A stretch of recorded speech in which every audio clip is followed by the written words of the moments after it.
नमो तस्स भगवतो अरहतो सम्मा संबुद्दस्स। नमो तस्स भगवतो अरहतो सम्मा संबुद्दस्स। नमो तस्स भगवतो अरहतो सम्मा संबुद्दस्स। बुद्धं शरणं गच्छामि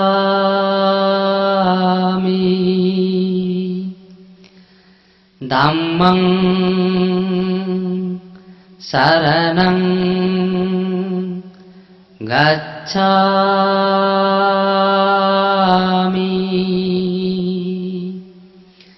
संघं शरणं गच्छामि।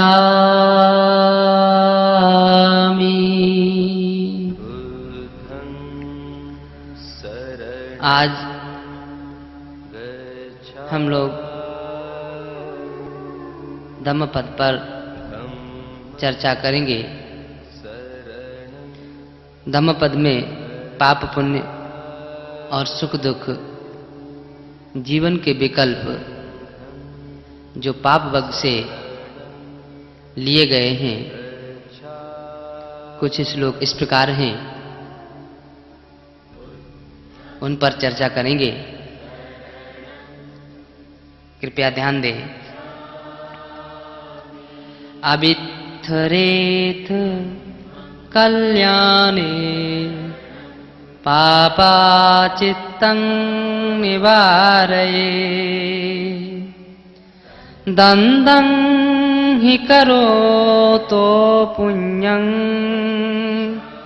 पापस्मिन् रमति मनो। पुण्य कर्म को जल्दी करें, पाप से चित्त का निवारण करें। पुण्य को धीमी गति से करने वाले का मन चित्त पाप में रमने लगता है। पापंचे पुरुषो कहिरा नतं कहिरा पुनः पुनः नतं मिच्छन्दं कहिरात दुःखो पापस्य उच्चयो।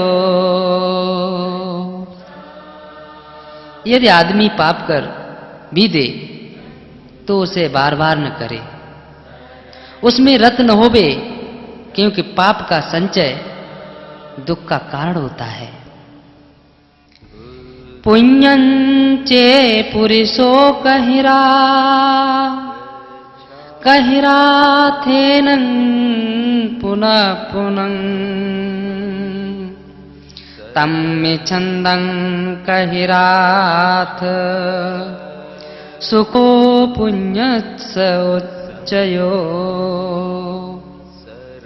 यदि आदमी पुण्य करे या पुण्य कर्म करे तो उसे बार बार करे, पुनः पुनः करे, उसमें रत होवे, क्योंकि पुण्य का संचय सुखदायक होता है। पापो पिपश्यति भद्रं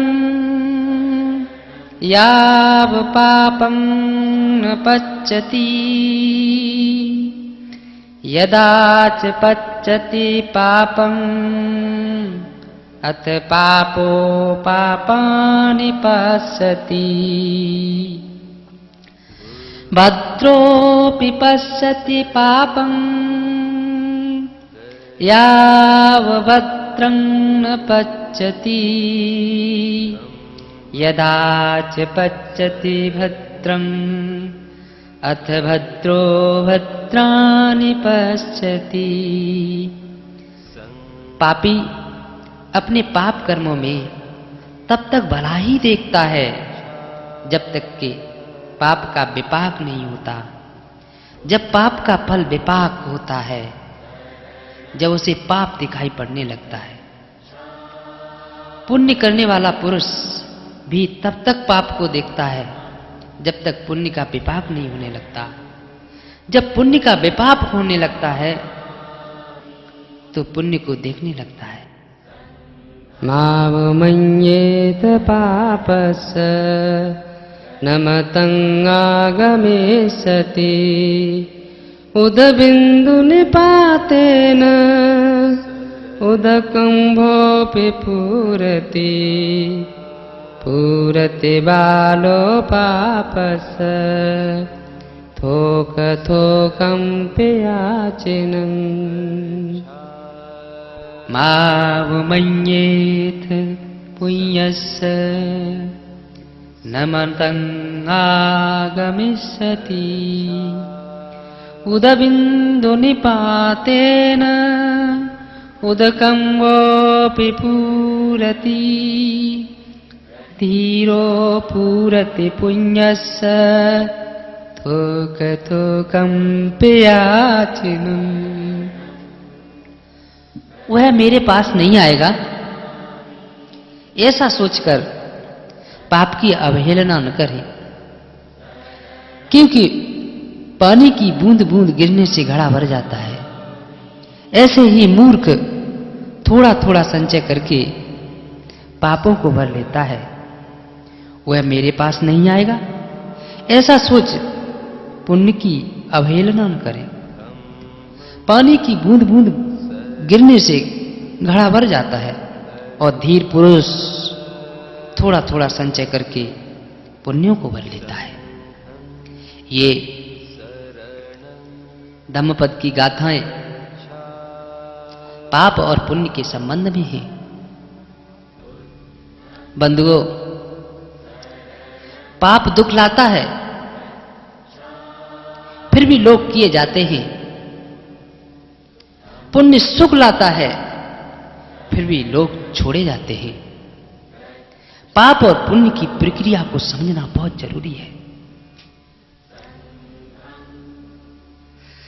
जानते हुए भी कि पाप जीवन में दुख लाता है फिर भी छुटकारा पाना कठिन है।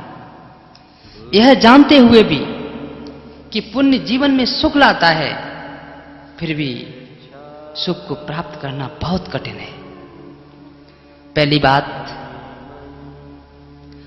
पाप को पाप जानकर शायद कोई नहीं करता, कभी नहीं किया होगा। जब व्यक्ति पाप को पाप की तरह जान लेता है, हाथ तत्क्षण रुक जाते हैं। पाप को जब व्यक्ति करता है तब पुण्य की भांति करता है। आप अपने जीवन में बुरा भी करते हो, भला मानकर करते हो, क्योंकि बुरा भले की ओड़ में छुपा रहता है। इसलिए पाप को समझने के लिए तुम्हें अपने भले की दृष्टिकोण में छुपे बुरे को खोजना होगा। तुम्हारा क्रोध तुम्हारी करुणा की ओट में छुपा है, तुम्हारी हिंसा तुम्हारी अहिंसा की ओट में छुपी है, और तुम्हारा असत्य सत्य के शब्द सीख गया है। तुम्हारा अज्ञान पांडित्य की भाषा बोलने लगा। अज्ञानी को बचने के लिए शास्त्रों से बढ़कर कोई सहारा नहीं। प्रिय बंधुओं, इस संसार में पाप को पाप जानकर कभी किसी ने नहीं किया, पाप को कुछ और जानकर किया है। इसलिए पाप का असली सवाल कृत्य का नहीं, सम्यक बोध का है। तुम्हारे जानने में भूल हो रही है, तुम्हारे करने में नहीं। यदि जानना सुदृढ़ हो जाए, सुधर जाए, करना रूपांतरित हो जाएगा। सम्यक दृष्टि तुम्हें सम्यक आचरण पर ले आएगी। इसलिए तुमसे कोई यह कहता है कि पाप को छोड़ दो, वह व्यर्थ में ही अपना समय गंवा रहा है। तुमने पाप को कभी पकड़ा ही नहीं, तुमने तो सदैव पुण्य को ही पकड़ा, पुण्य को ही पकड़ा। तुमसे कोई कहता है कि बुरा मत करो, आप कहोगे कि मैं तो बुरा कभी करते ही नहीं, बुरा हो जाता है, यह दूसरी बात है। लेकिन हम सदैव करते हैं भला, बुरा लगता है, यह हमारा दुर्भाग्य है। प्रिय मित्रों, धम्मपद की इन गाथाओं में प्रवेश करने से पहले, धम्मपद की इन गाथाओं की व्याख्या करने से पहले पहली बात जाननी होगी कि जीवन की क्रांति बोध की क्रांति है, कृत्य की नहीं। दूसरी बात, पाप तुम्हें प्रलोभित करता है क्यों? सदियों सदियों से आदमी जानता रहा और आदमी का अनुभव यही सिद्ध करता रहा कि पाप लोगों को गहरे दुख में ले गया, गहन व्यथा में ले गया। तुम हिंसा और क्रोध को करते हो, क्या कभी सुख मिला? तुम लोभ ईर्ष्या करते हो, क्या सुख की वर्षा कभी हुई? एक आदमी अनुभव हो, सारे अनुभव तुम्हारे विपरीत जाते हैं, फिर भी तुम्हें अनुभव नहीं समझे। पाप सुख का प्रलोभन देता है, दुख का कभी नहीं देगा। यह तो आप भी जानते हैं कि पाप से कभी सुख नहीं मिला, लेकिन प्रलोभन वही तुम भूल जाते हो। अनुभव तो दुख का है, लेकिन प्रलोभन का तो कोई अंत नहीं। प्रलोभन तो कोरा केवल आश्वासन है। पाप कहता है कि इस बार नहीं दिया, अगली बार देगा। पाप कहता है आज नहीं दिया, कल देगा, परसों देगा। यदि सफल नहीं हुआ तो कहता है लोगों ने नहीं होने दिया, हमने तो सब इंतजाम किया था, समय अनुकूल नहीं पड़ा, भाग्य और विधि ने साथ नहीं दिया। पाप की कला यही है कि जब भी पाप आता है दोष दूसरों पर डाल देता है। तो लोगों, जिस व्यक्ति के जीवन में दूसरों पर दोष देने की आदत है, वह कभी भी पाप से मुक्त नहीं हो पाएगा, क्योंकि यही तो पाप के बचाव की व्यवस्था है। पाप सदैव दूसरों पर इशारा कर देता है कि देखो इस कारण से ऐसा हो गया। पाप दोषारोपण अपने ऊपर कभी नहीं लेता। इसलिए जिस व्यक्ति की आदत यह गहरी हो गई हो कि दोष दूसरों पर टाल दे, तो यह व्यक्ति पाप से मुक्त नहीं हो पाएगा। जब भी आप भूल करें, जो भी परिणाम हो, सारे दोष अपनी भूल पर ही काबूल कर लो, तो तुम्हें अपने आप पर पाप साफ दिखाई पड़ेगा। तो तुम्हें पाप धोखा नहीं दे पाएगा, कभी नहीं दे पाएगा। पहली गाथा यह है कि पुण्य करने में शीघ्रता करें। बुद्ध कहते हैं पुण्य करने में शीघ्रता करें, पाप से चित्त को हटाएं। पुण्य को धीमी गति से करने वाले का मन पाप में रमने लगता है। प्रिय बंधुओं, यह भाषा बहुत पुरानी है, बहुत पुरानी हो गई, करीब 2500 वर्ष पुरानी है। इसे नया रूप देना होगा, तभी हम लोगों के करीब आ सकेगी। भगवान बुद्ध द्वारा उपदेशित भाषा 2500 वर्ष के बाद उसमें अनेक अर्थ बदल गए, समय बदल गया, इसलिए नया रूप देना बहुत जरूरी है। इसे ऐसा समझे, जीवन एक ऊर्जा है। अगर ऊर्जा में सक्रियता न हो तो ऊर्जा उस दिशा में बहने लगती है जिसे तुमने चाह भी न की हो कि बहे। अगर छोटे बच्चे को खिलौना न दो तो वह किसी का भी वस्तु का खिलौना बना लेगा। बहुत महंगा है यह सौदा। खिलौना 2-4 पैसे का है, टूटता भी तो ठीक था, लेकिन घड़ी रेडियो उठा लिया तो महंगा है सौदा ये। ऊर्जा उसके पास है, ऊर्जा संलग्न होनी चाहिए, ऊर्जा प्रभावित होनी चाहिए। ऊर्जा अगर प्रभावित न हो, संलग्न न हो, तो बेचैनी पैदा होने लगेगी। पाप भी बेचैनी से पैदा होता है। बुद्ध कहते हैं कि पुण्य करने में शीघ्रता करें। जब भी तुम्हारे पास शक्ति हो बांटो, जब भी तुम शुभ कर सकते हो करो। प्रतीक्षा मत करो कि कल करेंगे, क्योंकि ऊर्जा आज है। शुभ को तुमने कल पर टाला तो लोगों बीच के समय में पाप आपको पकड़ेगा।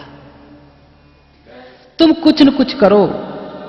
तुम्हें जानकर चकित होगे कि जीवन में पाप अंधेरे से पैदा नहीं होते, शक्ति से पैदा होते हैं।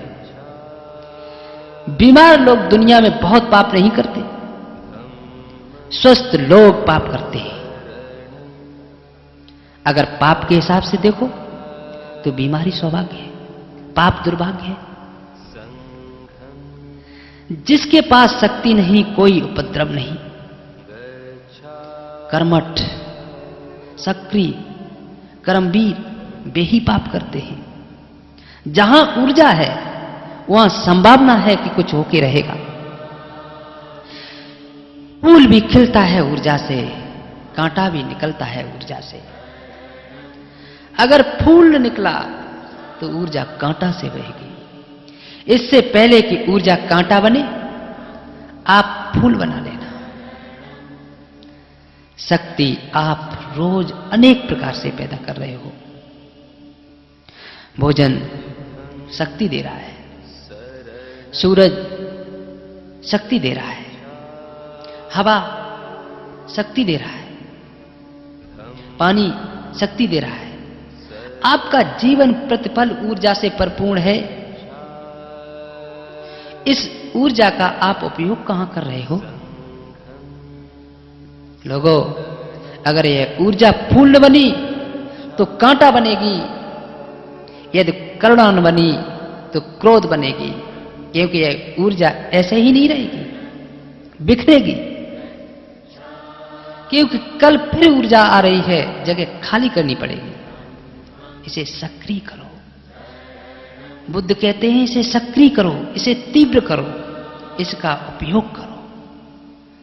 बुद्ध की गाथा का इतना ही अर्थ है कि पुण्य करने में शीघ्रता करें, लेकिन हम करते हैं उल्टा।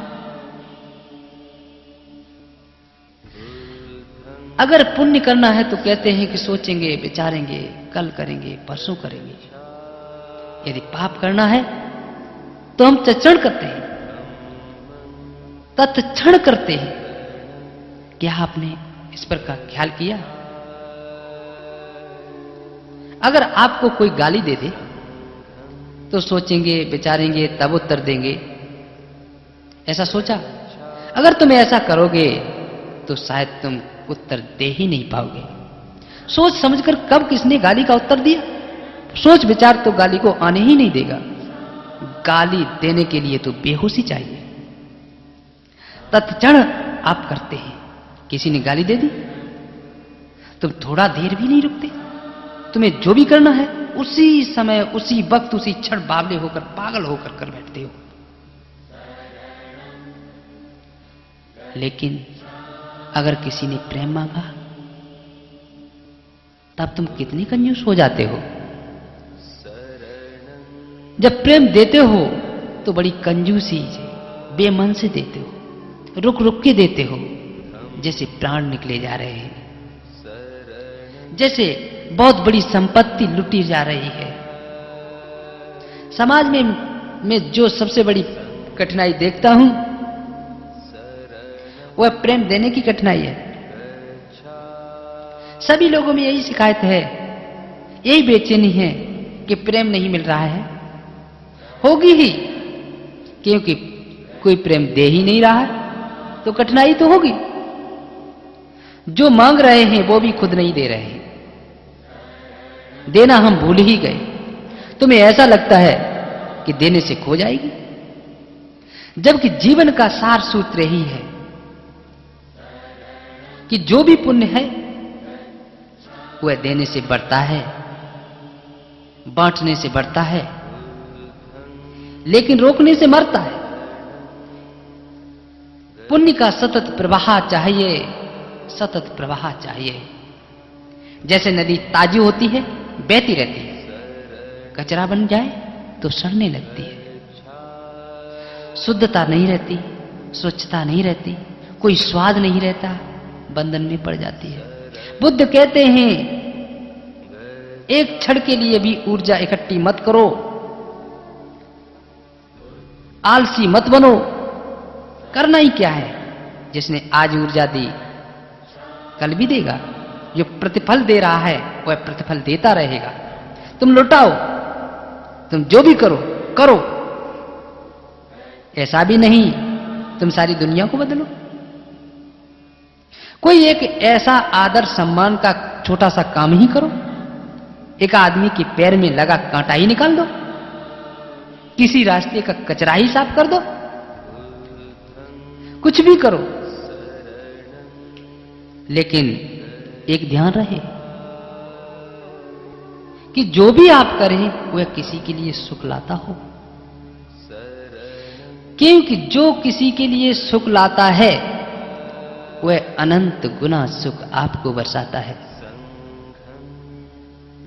पाप कहता है कि तुम्हारे लिए सुख लाएंगे, पुण्य कहता है दूसरों के लिए सुख लाएंगे।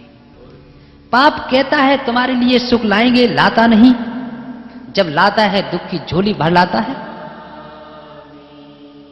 पुण्य कहता है दूसरों के लिए सुख लाऊंगा, लेकिन जब तुम इससे राजी हो जाओ तो आपके लिए अनंत गुना सुख बरसाता है। जो तुम दूसरों को देते हो वही तुम्हें मिलता है। जरा इस पर थोड़ा ध्यान दें।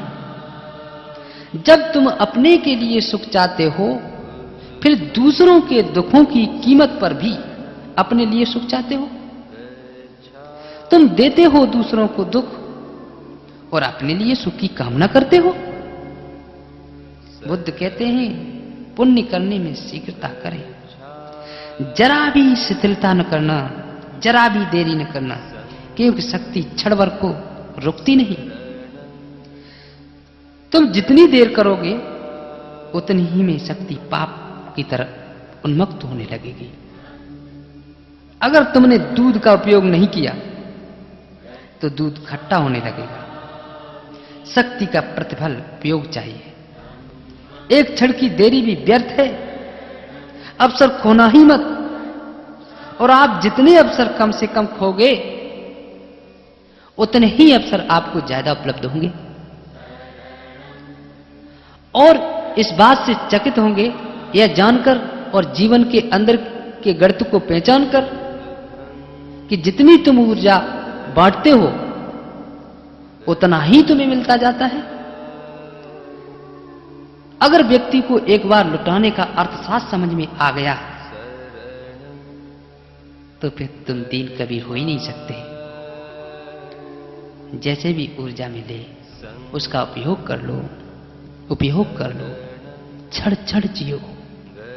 एक क्षण के ज्यादा का हिसाब मत रखो। कृपण मत बनो। धर्म को अगर एक शब्द में कहें तो अकृपणता कहा जा सकता है। यदि कोई आदमी मर गया, अब बांट नहीं सकता तो कोई बात नहीं, लेकिन यह बात समझ में नहीं आती। मरने वाले तो खैर बेबस, जीने वाले कमाल कर गए।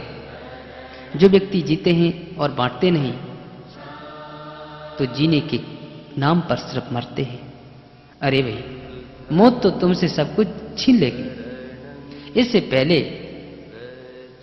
कि तुम मृत्यु तुमसे छीन ले, आप बांट दो, दाता बन जाओ। जगत की ऐसी स्थिति में जो मरता है बांटते ही बांटते मरता है। बुद्ध कहते हैं कि पुण्य करने में शीघ्रता करें, पाप से चित्त को हटाएं। अगर तुम पुण्य की तरफ चित्त न लगाओगे तो पाप की तरफ चित्त लगेगा ही, क्योंकि पाप को ध्यान का बिंदु चाहिए। मैं एक उदाहरण के माध्यम से बताना चाहूंगा। आपने कभी ख्याल किया, अगर कोई बीच बाजार में बैठकर बांसुरी बजाने लगे और तुम्हारा ध्यान बांसुरी की तरफ चला जाए, उस बांसुरी की धुन में, सुर में बाजार का शोरगुल सब विलीन हो जाता है। अपने के लिए तो बाजार चल ही रहा है, उतना ही शोरगुल है, लेकिन तुम्हारे लिए खो गया, तुम्हारा ध्यान कहीं और चला गया। तुम बाजार में खड़े हो, तब तक किसी ने कहा कि आपके घर में आग लग गई। तुम वहां से भागे। अब तुम्हें बाजार का कुछ भी सुनाई दिखाई नहीं दे रहा है, मात्र घर की लपटें ही लपटें दिखाई दे पड़ रही हैं। तुम्हारा ध्यान कहीं और लग गया। आपने कभी देखा, जब युवक हॉकी, फुटबॉल, वॉलीबॉल खेलते हैं, खेलते खेलते पैर में चोट भी लग गई, खून बह रहा है, सभी दर्शक को दिखाई पड़ रहा है कि खून बह रहा है, लेकिन खिलाड़ी को दिखाई नहीं पड़ता। ध्यान उसका अभी खेल में लगा है। अभी समय कहां ध्यान का जो पैर की तरफ दिखाई पड़े। खेल बंद हुआ हो तब खून का पता चला। प्रिय बंधु, ऐसी कहानियां हैं। कहानियां जरा विश्वास करने योग्य नहीं, लेकिन सोचो कि राणा सागा युद्ध में सिर कट गया और युद्ध लड़ते ही रहा। यह कहानी सच हो या न हो, लेकिन ध्यान की दृष्टि से सार्थक है। अगर पैर में खून निकलता रहे और खिलाड़ी को मालूम न हो, तो यह भी सच है कि योद्धा युद्ध में इतना तल्लीन हो कि उसका सिर कट गया, उसे मालूम भी नहीं पड़े। पता चलेगा तभी तो रुकेगा ना। यह हुआ हो या न हुआ हो, सवाल यह नहीं, लेकिन ध्यान की तरफ एक इशारा है। इशारा यह है कि तुम मरोगे भी तब जब तुम मृत्यु पर ध्यान दोगे। अगर आपका सारा ध्यान जिंदगी तरफ बहता रहा तो मृत्यु भी खड़ी रहेगी दरवाजे पर, आप बुला भी नहीं सकोगे। जब किसी ने याद दिलाया होगा कि राणा सागा यह क्या कर रहे हो, सिर तो कट ही गया, अब रुको भी, इतना ख्याल आते ही रुक गए हो तो बात अलग है। इस कहानी में सत्य का अंश मालूम पड़ता है। काशी का एक नरेश था, उसका अपेंडिक्स का एक ऑपरेशन हुआ। डॉक्टर ने सलाह दिया कि आप नशे आदि की दवाई ले लें। नरेश ने कहा, नहीं, मैं दम पर पड़ता रहूंगा, कोई नशे की दवा, कोई बेहोशी की दवा नहीं लेंगे। ऐसा खतरनाक मामला था कि ऑपरेशन न हुआ तो भी मौत, और नरेश किसी तरह की दवा, नशे की दवा लेने को तैयार न हो। अंत में डॉक्टर ने खतरा मोल लेना स्वीकार समझा। सोचा अब तो मरेगा ही, ऑपरेशन न हुआ तो मौत निश्चित है, और बिना बेहोशी की दवा दिए ऑपरेशन, तब भी मौत करीब करीब निश्चित है। पर कौन जाने, शायद यह आदमी ठीक ही कहता हो। प्रयोग करने में हर्ज नहीं। प्रयोग किया। वह अपने धमपद का पाठ करता रहा और ऑपरेशन भी चलता रहा। जब ऑपरेशन हो गया तब डॉक्टरों ने कहा, अब आप पाठ बंद कर दें। डॉक्टरों ने पूछा, आपको कुछ मालूम पड़ा? वह पूछता है कि क्या किया? और तो मैं कुछ जानता नहीं, लेकिन जब भी मैं धमपद पढ़ता हूं तब सारा ध्यान सुकड़कर धमपद आ जाता है, तब मुझे कुछ और ध्यान नहीं रहता। बंधुओं, पाप और पुण्य विकल्प है। अगर तुम्हारा ध्यान करुणा पर लगा है तो क्रोध कैसे करोगे? क्रोध भूल ही जाओगे, आपको याद ही नहीं आएगा, जैसे क्रोध कोई घटना ही नहीं होती, जैसे क्रोध कोई दिशा ही न हो। अगर तुम्हारा ध्यान दान पर लगा है, देने पर लगा है, तो कृपणता भूल ही जाओगे। ये दोनों बातें एक साथ याद नहीं रखी जाती हैं, यह तो असंभव है। तुम एक ही में जी सकते हो। बुद्ध के सूत्र का अर्थ यही है, अगर तुम थोड़ा करो, शीघ्रता करो और पुण्य में अपने को लगाते रहो, पुण्य में अपने मन को लगाते रहो, तो तुम पाओगे कि तुम पाप से बचने ही लगे, बचने की जरूरत ही नहीं रही। और जब तुम्हें लगे कि पाप की तरफ नजर जा रही है, तत्क्षण उसी समय पुण्य पर नजर देना। एक उदाहरण के माध्यम से जाना। ऐसा समझो, आपने एक आदमी को देखा जो बांसुरी बजा रहा है, कुरूप उसकी शक्ल है। अब तुम्हारे सामने दो विकल्प हैं, या तो तुम उसकी कुरूप शक्ल देखो और कुंठित और बेचैन हो जाओ, या उसकी सुंदर बांसुरी का सुर सुनो। अगर तुम सुंदर बांसुरी का सुर सुनोगे तो कुरूप शक्ल भूल जाओगे, सुरों में तुम तल्लीन हो जाओगे, लवलीन हो जाओगे। अगर तुम उसकी कुरूप चेहरा देखो तो बांसुरी बजती रहेगी, आपको सुनाई तक न पड़ेगी, तुम कुरूपता के कांटों में उलझ जाओगे। गुलाब की झाड़ी के पास कांटों को गिनो और फूलों को गिनो, यह दोनों संभव नहीं हो सकता। जो फूल गिनता है वह कांटे भूल जाता है, और जो कांटे गिनता है उसे फूल दिखाई नहीं पड़ते। पाप और पुण्य जीवन के विकल्प हैं। पाप को पाप से चित्त को हटाएं, पुण्य करने में शीघ्रता करें।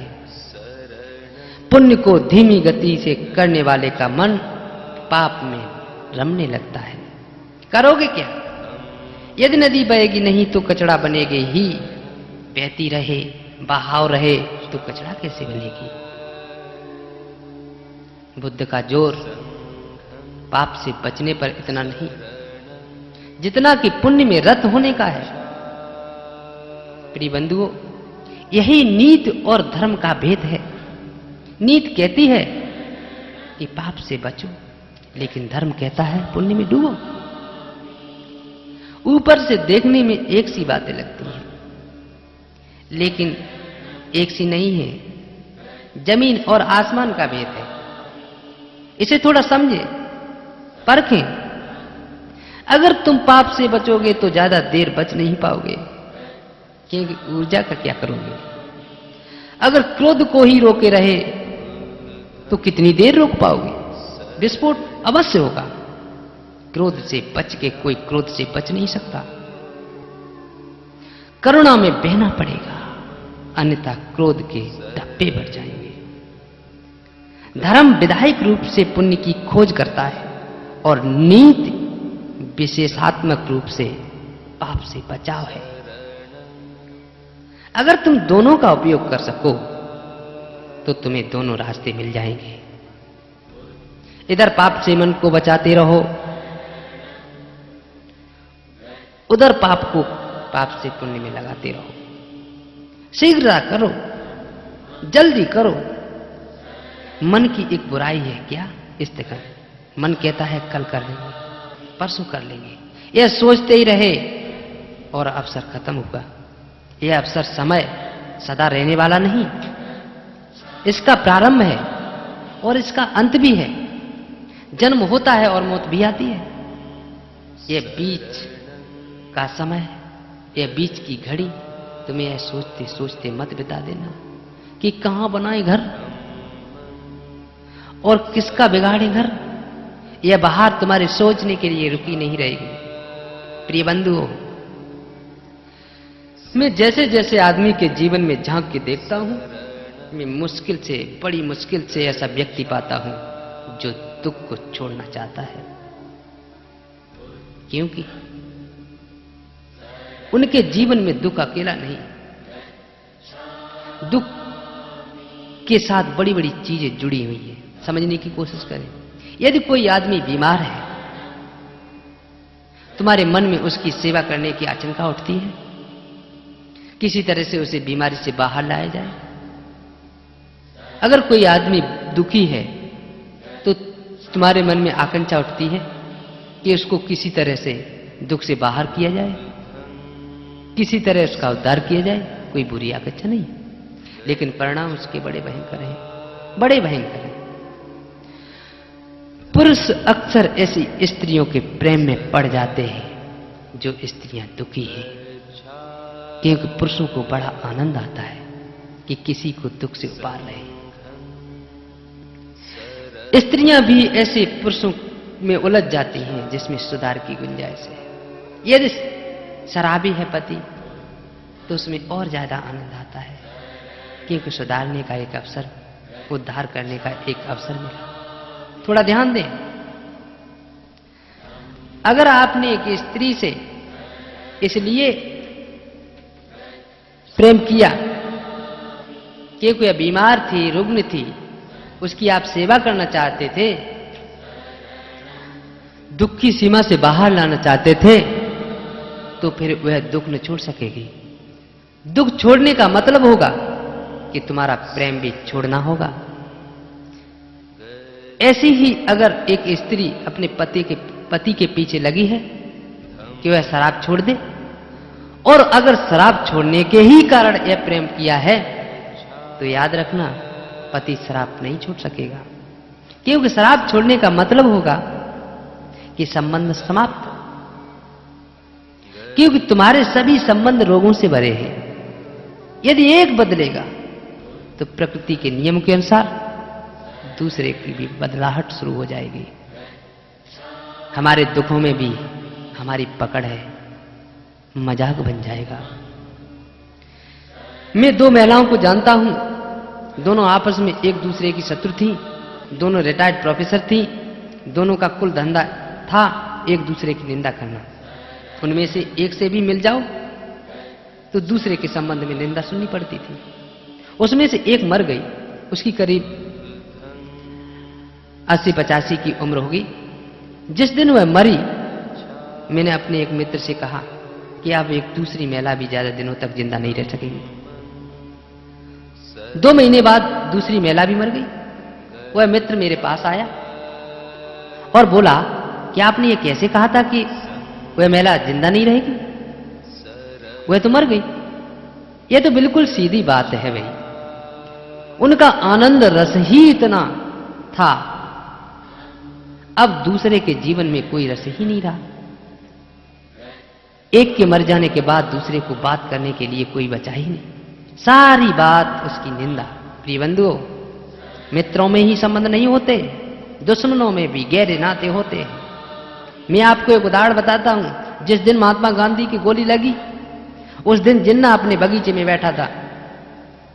इससे पहले जिन्ना ने हर बार कोशिश की थी कि गांधी जी की कुछ सुरक्षा व्यवस्था की जाए, लेकिन गांधी ने सदा इनकार कर दिया।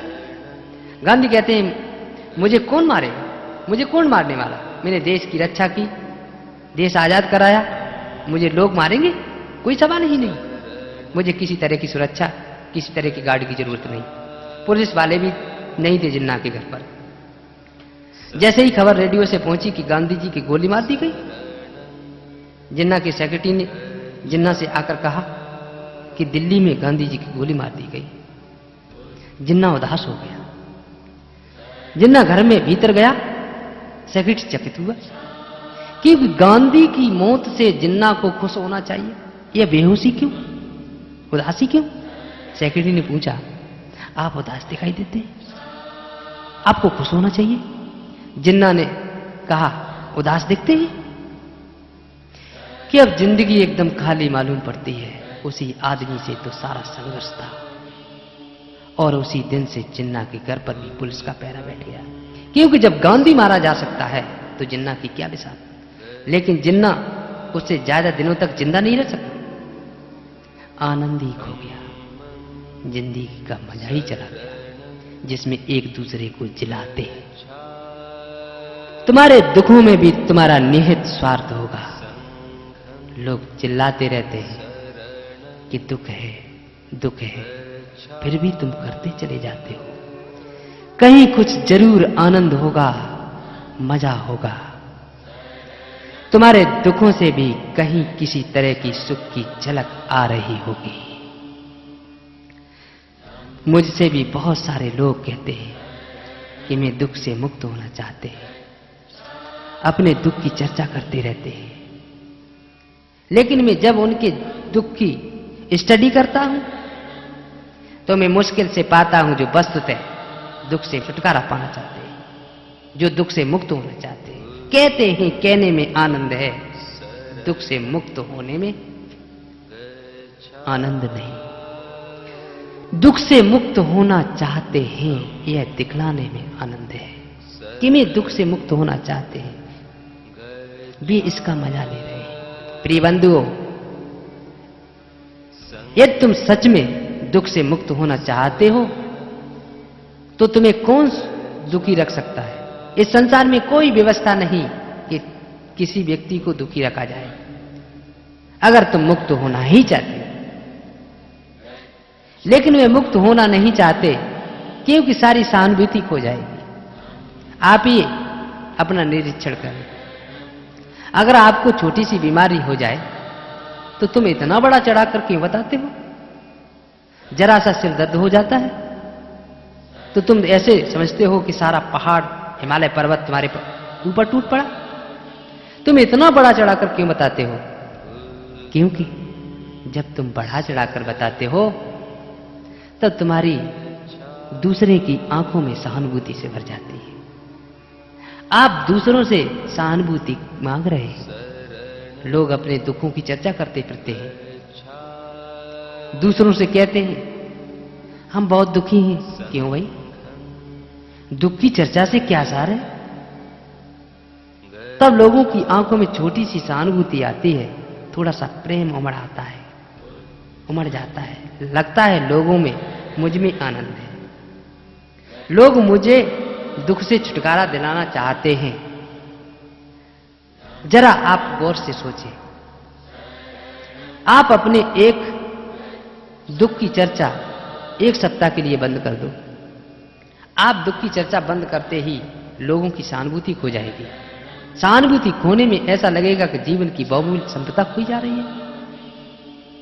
तुम्हें इस बात का आश्चर्य होगा कि जो तुम्हारे मित्र थे वे बदलने लगे, क्योंकि उनका आनंद सहानुभूति दिखलाने में था। तुम जरा 7 दिन के लिए निरीक्षण करके देखो। मत करो दुख की चर्चा, तुम उल्टा करो। तुम 7 दिन के लिए अपने सुख की चर्चा करो। देखो तुम्हारे दोस्त बदल जाएंगे। जो भी मिले उससे कहो आहा कैसा मजा आ रहा है, आहा कैसा मजा आ रहा है। वे भी चौंकेंगे, अरे कल तक सिर दर्द, कमर दर्द, पेट दर्द, ये वो 25 बातें बनाता था। बहुत से लोग ऐसे ही करते हैं, उनमें से 90% झूठ होती है। विपश्यना शुरू किया नहीं कि कमर में दर्द, सिर में दर्द, जैसा कि ध्यान साधना का दर्द से कोई लेना देना है। अगर कोई विपश्यना आचार लोगों से कहता है कि ऐसा बकवास है तो वे आचार से नाराज हो जाते हैं। इसलिए साधना आचार्य को यह कहना पड़ता है कि कुंडलियां जग रही हैं, तब लोग आचार्यों से बड़े प्रसन्न होते हैं। आचार्य से यही सुनने के लिए वे दर्द लेके आए हैं। कुंडलियां जग रही हैं, आहा कुंडलियां जग रही हैं। वे कल और बड़ा दर्द लेके आएंगे। और ऐसा भी नहीं कि वे झूठ बोल रहे हैं या झूठ कह रहे हैं। ध्यान रखना, वो कल्पना इतनी प्रगाढ़ कर लेते हैं कि यह भी प्रतीत होता है कि है बड़ा जाल है। अगर आचार्य उनको दर्द से मुक्त करे तो वे राजी नहीं, क्योंकि दर्द में उनका निहित स्वार्थ होगा। दर्द में तुम सुख ले रहे हो, इसलिए दर्द है। तो बंधुओं, बुद्ध पुरुष कहते रहे हैं कि पाप में दुख है छोड़ो, तुम छोड़ोगे नहीं, क्योंकि तुम दुख में भी सुख ले रहे हो। जब तक आप यहां से नहीं पकड़ोगे तब तक तुम पर बुद्ध वचन ऐसे पड़ेंगे और निकल जाएंगे जैसे चिकने घड़े पर वर्षा होती है। जरा सोचो, जरा जागो, जरा अपने को रंगे हाथों पकड़ो। तुम कैसा खेल अपने आसपास खड़ा कर लिया। झूठी सहानुभूति मत मांगो। दुखी या दुख के आधार पर प्रेम मत मांगो, क्योंकि दुख के आधार पर प्रेम मांगने से ज्यादा बड़ा अपमान और कोई भी नहीं। अगर प्रेम मांगते हो तो सौंदर्य के आधार पर मांगो। अगर प्रेम मांगते हो तो आनंद के आधार पर मांगो। अगर प्रेम मांगते हो तो स्वास्थ्य के आधार पर मांगो। नकार के आधार पर प्रेम मत मांगो, अन्यथा नकार होते चले जाओगे। स्त्रियों ने सीख ली है एक कला, क्योंकि बचपन से ही उनको पता चल जाता है, सभी को पता चल जाता है, लेकिन स्त्रियों उनमें ज्यादा सीख लेती है।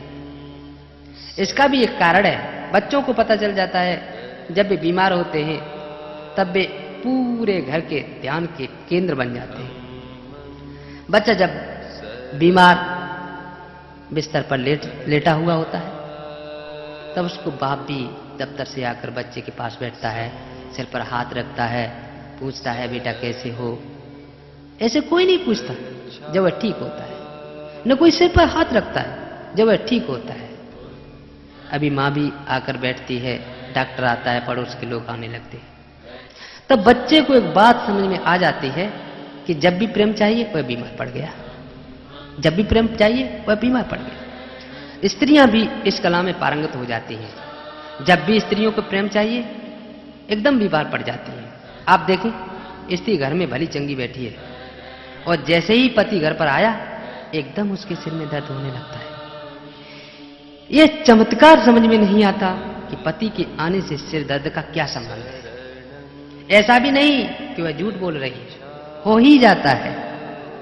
वह इतनी निष्णात हो गई कि खुद को भी झूठ में पकड़ नहीं पाते। पति का दर्शन हुआ कि सिर में दर्द उठा।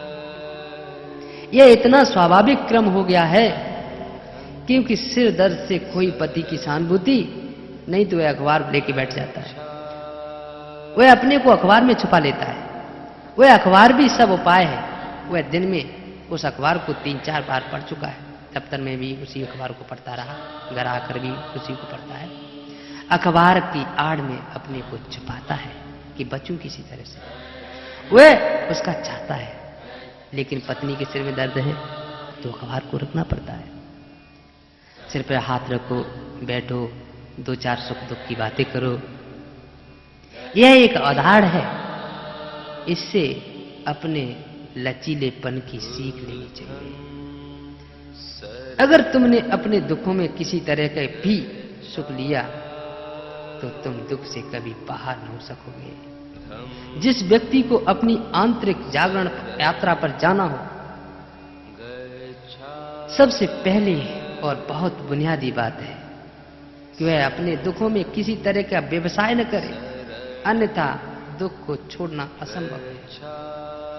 दुख का निरोध कभी नहीं होगा, फिर तो तुम दुख को पैदा करोगे।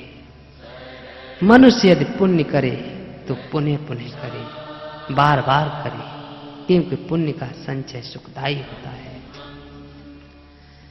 गहन व्यथा के बाद हर्ष का नव नर्तन है। प्रसव पीर के पार नवल शिशु का दर्शन है। दुख छुपा है सुख की आड़ में। पाप सुख का आश्वासन देता है, लेकिन जब पास जाते हो तो दुख मिलता है। ठीक इससे उल्टी अवस्था पुण्य की होती है। पुण्य तुम्हें कोई आश्वासन नहीं देता, विपश्यना साधना का आह्वान देता है, आश्वासन नहीं देता। पुण्य कहता है परिश्रम करना होगा, तपश्चर्या से गुजरना होगा। सुख इतना सस्ता नहीं कि मुफ्त में नहीं मिल सकता। पाप कहता है कि तुम सुख पाने के अधिकारी हो, आ जाओ, जरा सी करने की बात है, बस मांगो और मिल जाएगा। पुण्य कहता है कि आपको करना होगा, अर्जित करना होगा, स्वयं को निखारना होगा। सुख ऐसे आकाश से नहीं उतरता। आपके अंदर भीतर भाव की जब क्षमता पैदा हो, पात्रता पैदा हो, तब उतरता है, और मुफ्त में नहीं मिलता, फीस में नहीं मिलता, श्रम से कमाना होगा। पुण्य कहता है कि साधना करो, पाप कहता है आश्वासन सबसे। कुछ भी करने की आवश्यकता नहीं, बस हाथ फैलाओ, हम देने को तैयार हैं। लेकिन जरा सोचो, सुख जैसी चीज इतनी मुफ्त में कैसे मिल सकती है, इतने सस्ते में कैसे मिल सकती है? बंधुओं, जरूर कहीं न कहीं धोखा हो रहा है। सुख पाने के लिए क्षमता अर्जित करनी होगी। गहन व्यथा के बाद हर्ष का नव नर्तन है। पीड़ा से गुजरना होगा, क्योंकि पीड़ा निकाल आती है। प्रसव पीर के पार नवल शिशु का दर्शन। जब एक छोटा बच्चा पैदा होता है, एक नया जीवन का आविर्भाव होता है, तब मां बड़ी पीड़ा से गुजरती है। अगर इस पीड़ा से बचना चाहते हो तो बाजार में प्लास्टिक के बच्चे मिल सकते हैं। खिलौना रख के बैठ जाओ, जुटला लो अपने को, पर इन झूठों में समय व्यर्थ ही जाएगा, अवसर ऐसे ही खो जाएगा। क्षण भर को पाप ऐसी अनुभूति करा देता है कि सुख मिल रहा है। इसलिए मित्रों, पुण्य की कसौटी यही है कि जो उतरे, जो ठहरे, वह सच है, जो क्षणिक हुआ है वो धोखा है। इसे जीवन की कसौटी बना लेना चाहिए कि जो ठहरे, जो रुके, वही सुख है, और जो क्षणिक हो, झलक दिखाई पड़े, वह सिर्फ धोखा है, वह माया चाल है। मनुष्य यदि पुण्य करे तो पुण्य पुण्य करे, क्योंकि जैसे पाप की पुनरुक्ति से स्वभाव बनता है, वैसे ही पुण्य की पुनरुक्ति से स्वभाव बनता है। दुख को ज्यादा स्वभाव मत बनाओ, अन्यथा दुखी होते चले जाओगे। हां, अगर दुखी होने का ही तय किया हो तो बात अलग है। सुख को ज्यादा स्वभाव बनाओ। अपने जीवन में जितने सुख के अवसर आए उनको खोबो मत, उनकी पुनरुक्ति करो, उनको बार बार स्मरण करो, उनको बार बार अपने जीवन में खींच के ले आओ, ताकि तुम्हारी सारी ऊर्जा सुख की दिशा में प्रभावित होने लगे। जब तक पाप पकता नहीं, उसका फल न मिले, तब तक पापी पाप को अच्छा ही समझता है।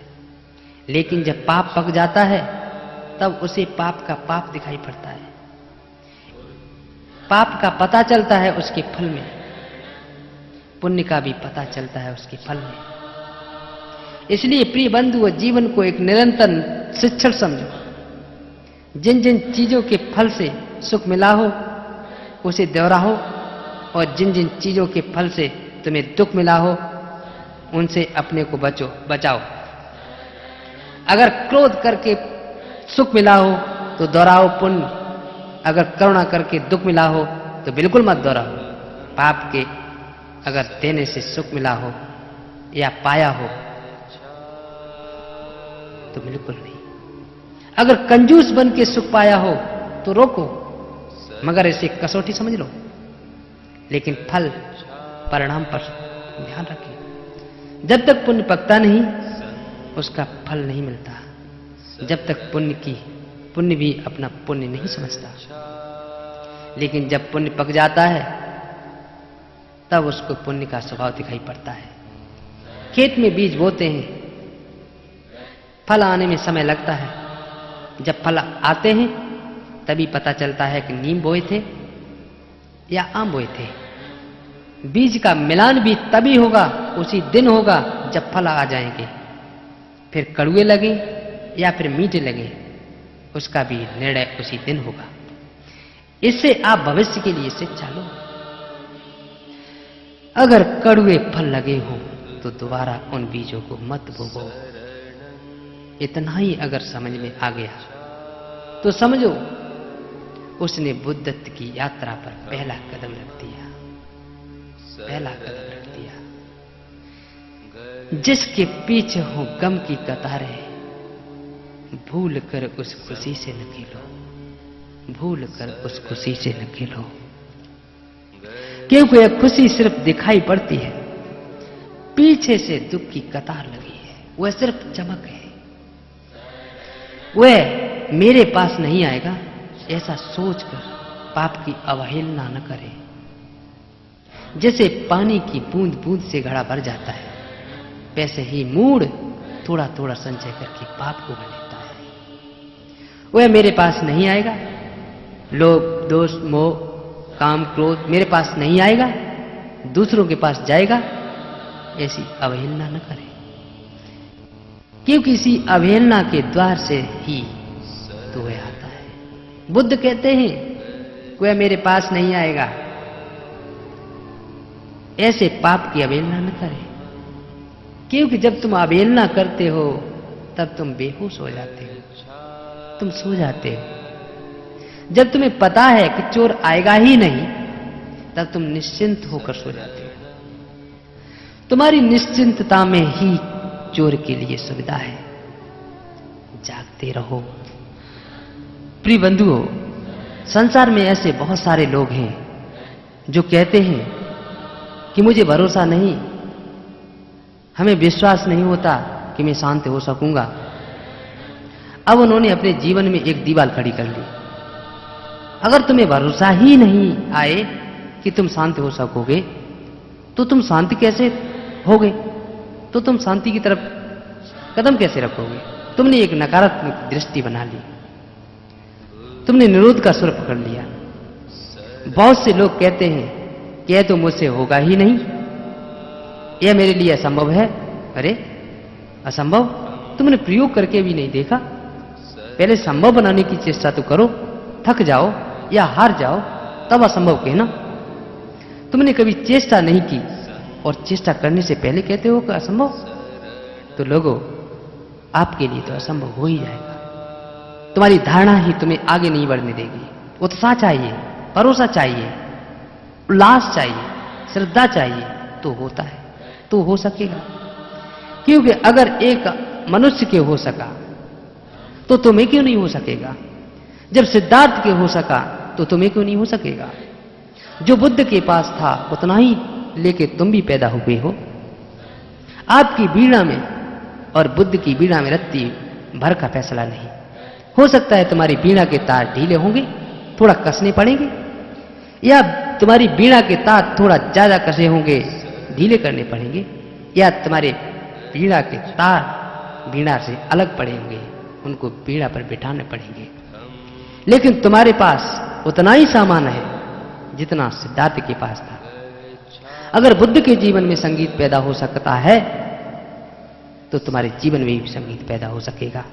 इसी बात का नाम आस्था है। आस्था का मतलब यह नहीं कि तुम भगवान पर भरोसा करो। आस्था का अर्थ इतना ही है, तुम भरोसा करो कि सुख संभव है, तुम भरोसा करो कि आनंद संभव है, तुम भरोसा करो कि त्याग संभव है।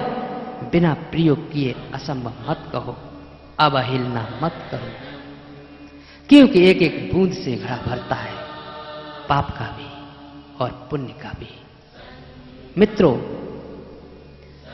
मान लिया कि दुख है, लेकिन तुमने इसे ही सारी चीज समझ लिया तो तुमने सिर्फ जीवन की आधी कहानी सुनी। दुख है ही इसलिए क्योंकि सुख हो सकता है, अंधेरा है ही इसलिए क्योंकि प्रकाश हो सकता है, बेहोशी है ही इसलिए क्योंकि जागरण हो सकता है, विपरीत संभव है। दुख है लेकिन इससे अपना जीवन का अंत मत मान लेना। पाप है लेकिन इसे अपने जीवन का अंत मत मान लेना। भटकन है, भटकाव है, लेकिन इसे अपने जीवन का अंतिम परिणति मत मान लेना, इसे अंतिम आहुति मत मान लेना। यह सब जीवन के बीच की यात्रा है, यह सब जीवन के बीच की यात्रा है। बुद्धं शरणं गच्छामि, धम्मं शरणं गच्छामि, संघं शरणं गच्छामि। साधु साधु साधु।